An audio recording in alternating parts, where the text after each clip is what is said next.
राम दोस्तों, आखिर आज भी माता वैष्णो किसके इंतज़ार में कुंवारी बैठी है? किसका इंतज़ार है माता को? जम्मू के त्रिकुट पर्वत पर एक भव्य गुफा है। इस गुफा में प्राकृतिक रूप में 3 पिंडी बनी हुई है। यह पिंडी देवी सरस्वती, लक्ष्मी और काली की है। भक्तों को इन्हीं पिंडियों के दर्शन होते हैं, लेकिन माता वैष्णो की यहाँ कोई पिंडी नहीं है। माता वैष्णो यहाँ अदृश्य रूप में मौजूद है। फिर भी यह स्थान वैष्णो तीर्थ देवी के नाम से कहलाता है। इसका कारण यह है कि माता यहाँ अदृश्य रूप में उस वचन के पूरा होने का इंतजार कर रही है जो भगवान श्री राम ने लंका से लौटते समय देवी त्रिकुटा को दिया था। इस संदर्भ में कथा है कि धर्म की रक्षा के लिए भगवान विष्णु के अंश से एक कन्या का जन्म दक्षिण भारत में रामेश्वर तट पर पंडित रत्नाकर के घर हुआ था। 9 वर्ष की उम्र में जब उन्हें पता चला कि भगवान विष्णु ने राम के रूप में अवतार लिया है, तब देवी त्रिकुटा ने राम को पति रूप में पाने के लिए तपस्या शुरू कर दी थी। सीता हरण के बाद भगवान राम जब सीता को ढूंढते हुए रामेश्वर तट पर पहुँचे, यहाँ राम और त्रिकुटा की पहली मुलाकात हुई। देवी त्रिकुटा ने राम को पति रूप में प्राप्त करने की इच्छा प्रकट की। भगवान राम ने देवी त्रिकुटा से कहा कि मैंने इस अवतार में एक पत्नी व्रत रखने का वचन लिया है। मेरा विवाह सीता से हो चुका है, इसलिए मैं आपसे विवाह नहीं कर सकता। देवी त्रिकुटा ने जब बहुत विनय किया, तब श्री राम ने कहा कि लंका से लौटते समय मैं आपके पास आऊँगा। अगर आप मुझे पहचान लेंगी तो मैं आपके साथ विवाह कर लूँगा। श्री राम ने अपने वचन का पालन किया और लंका से लौटते समय देवी त्रिकुटा के पास आए, लेकिन भगवान राम की माया के कारण देवी त्रिकुटा उन्हें पहचान नहीं सकी। त्रिकुटा के दुख को दूर करने के लिए श्री राम ने कहा कि देवी, आप त्रिकुटा पर्वत पर एक दिव्य गुफा है। उस गुफा में तीनों महाशक्तियाँ माँ सरस्वती, माँ लक्ष्मी और महाकाली पिंडी रूप में विराजमान है। आप उसी गुफा में जाकर मेरी प्रतीक्षा कीजिए। कलयुग में जब मेरा अवतार होगा, तब मैं आकर आपसे विवाह करूँगा। तब तक महावीर हनुमान आपकी सेवा में रहेंगे और धर्म की रक्षा में आपकी सहायता करेंगे। धर्म का पालन करने वाले भक्तों की आप मनोकामना पूर्ण कीजिए। भगवान राम के आदेश के अनुसार आप आज भी वैष्णो माता उनकी प्रतीक्षा कर रही है, उनके आने का इंतज़ार कर रही है। शेर कैसे बना महागौरी का वाहन? नवरात्रि के 8वें दिन माँ महागौरी की पूजा की जाती है। हम माँ के नाम से ही अंदाज़ा लगा सकते हैं कि माँ के इस रूप में कितनी शक्ति होगी।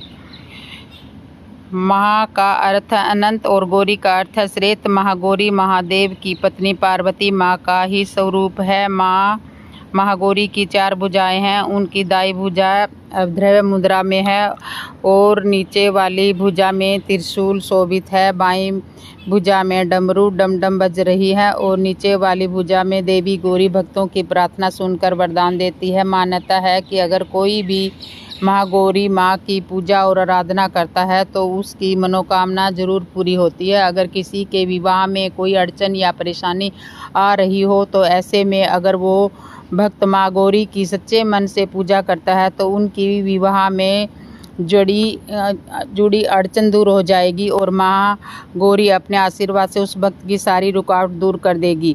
अगर किसी की कुंडली में विवाह से जुड़ी कोई परेशानी है, तब उन भक्तों को माता माँ गौरी की आराधना जरूर करनी चाहिए। माँ अपने भक्तों की सारी समस्याएं दूर कर देती है और अपने भक्तों को कभी निराश नहीं करती। आज हम आपको बताएंगे कि माँ पार्वती का नाम महागौरी कैसे पड़ा और कैसे माँ ने शेर को अपना वाहन बनाया। माँ महागौरी यानी कि माँ पार्वती ने महादेव को अपने पति के रूप में पाने के लिए महादेव की 4000 से भी ज़्यादा सालों तक घोर तपस्या की थी। उस समय माँ सती के देह त्याग की वजह से महादेव वैरागी हो गए थे और संसार त्याग कर योग निद्रा में चले गए थे, जिसके कारण इस प्रकार महादेव को पति रूप में पाने के लिए माँ को घोर तपस्या करनी पड़ी। माँ हिमालय राज्य के राजा शैल और उनकी रानी मेनका के यहाँ जन्मी थी, जिस कारण उन्हें शैलपुत्री भी कहा जाता है। राजकुमारी होने के बावजूद माँ ने महादेव को पाने के लिए अपना महल छोड़ दिया और जंगलों में घोर तपस्या करने चली गई, जहाँ उन्होंने केवल फल और फूल खाए। थोड़े समय बस पेड़ से गिरे हुए पत्ते खाए और आखिर में उन्होंने निर्जल और निराहार होकर तपस्या की, जिस वजह से धीरे धीरे माँ का आशीर्वाद बहुत कमज़ोर हो गया। माँ का शरीर बहुत कमज़ोर हो गया, उनका रंग भी गहरा और नीला पड़ने लगा, लेकिन उनके बावजूद माँ तपस्या करती रही। ये सब देखकर समस्त देवी देवताओं ने मिलकर महादेव को योग निद्रा से उठाने की ठानी और जैसे जैसे महादेव को योग निद्रा से उठाया तब जाके महादेव माँ पार्वती की तपस्या देखकर प्रसन्न हो गए और माँ पार्वती से विवाह कर लिया।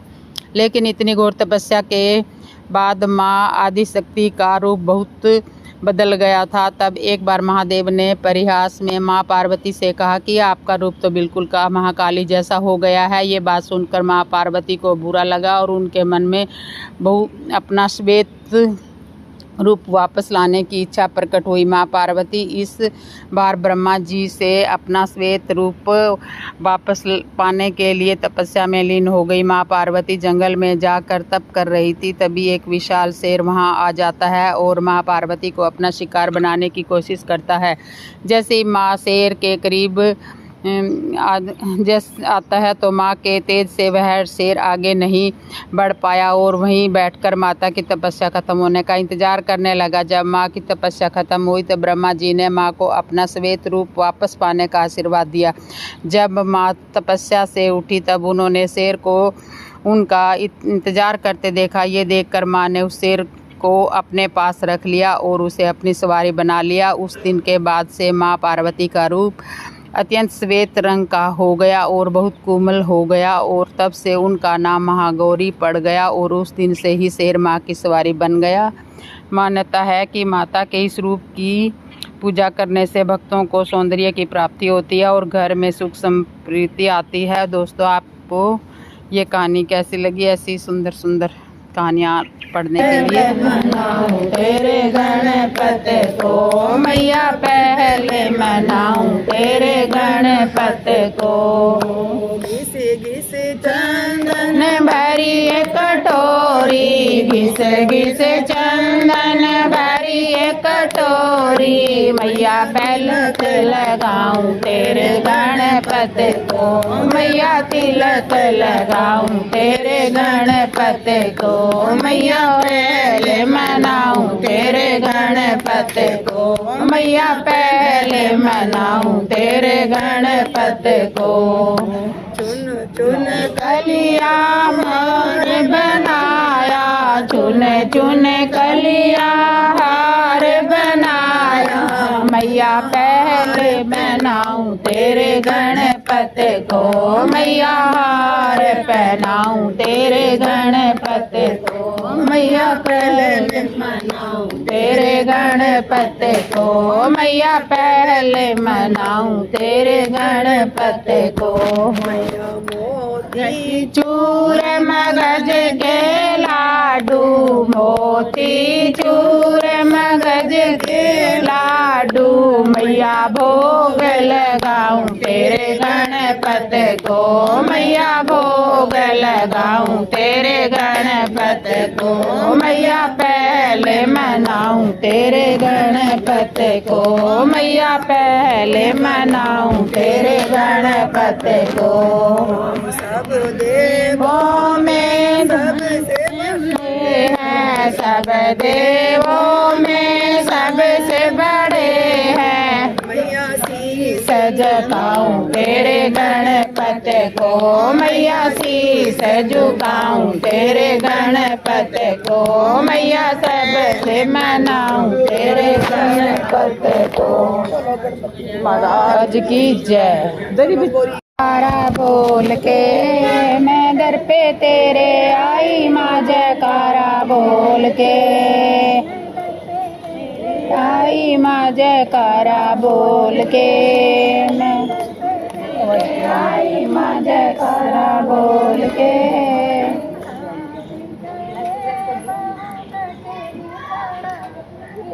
सास के बहू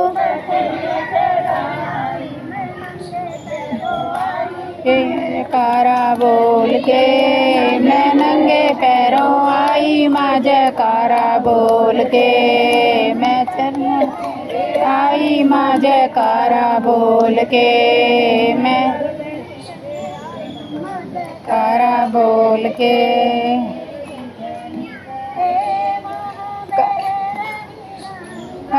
चिठनी कहे माँ बह रही गंगा आई माँ जयकारा बोल के मैं गोता लगा के आई माँ जयकारा बोल के आई माँ जयकारा बोल के मैं दर पे तेरे आई माँ जयकारा बोल के है दौरानी कहे वहाँ गर्भ जूने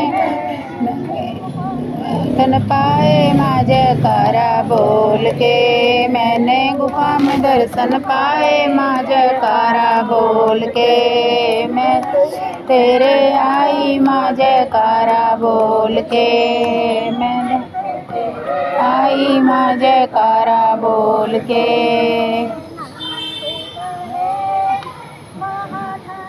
बहुत है नैन देखे वहाँ ठंड बहुत है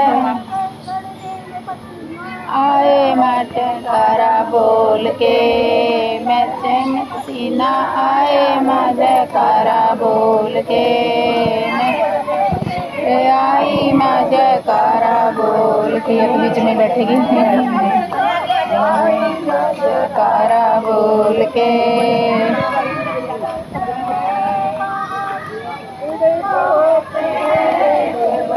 कहे माँ भीड़ बहुत है मैं सन पाए माँ जयकारा बोल के मैंने खुले दर्शन पाए हैं जयकारा बोल के मैं आई माँ जयकारा बोल के मैं डरते तेरे आई माँ जयकारा बोल के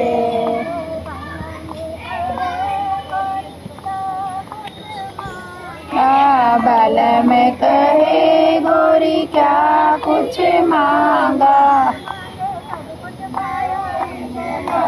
बोल के मैंने मांगा सब कुछ पाया री मैं पारा बोल के मैं दर पे तेरे आई जयकारा बोल के मैं दर पे तेरे आई माँ जयकारा जाना एक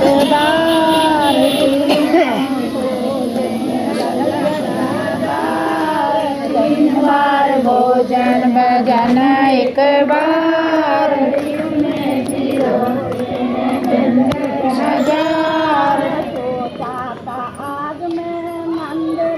जाऊंगी सोचा था आज मैं मंदिर में जाऊंगी मंदिर में जाऊंगी तो हरि गुण गाऊंगी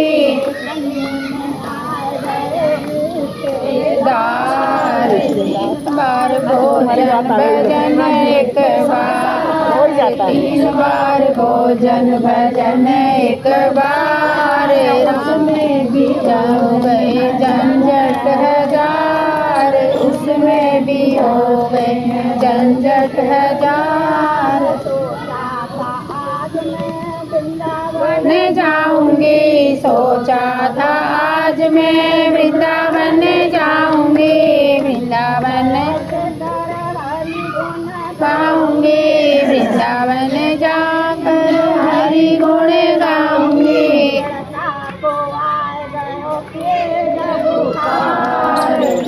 बार भोजन भजन एक बार तीन बार भोजन भजन एक बार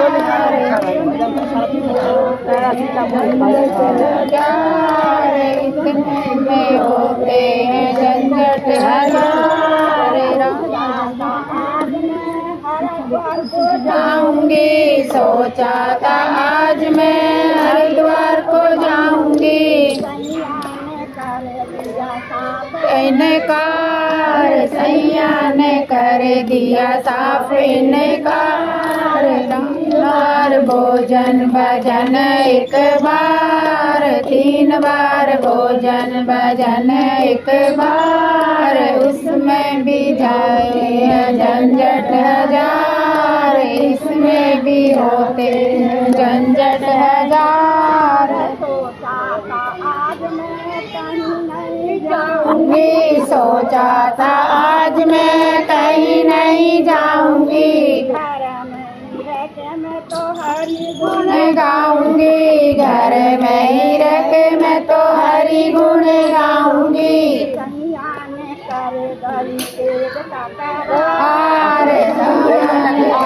गई तेज तकरार, 3 बार भोजन भजन एक बार, 3 बार भोजन भजन एक बार। राम बीता झंझट हजार, उसमें भी होते हैं झंझट हजार।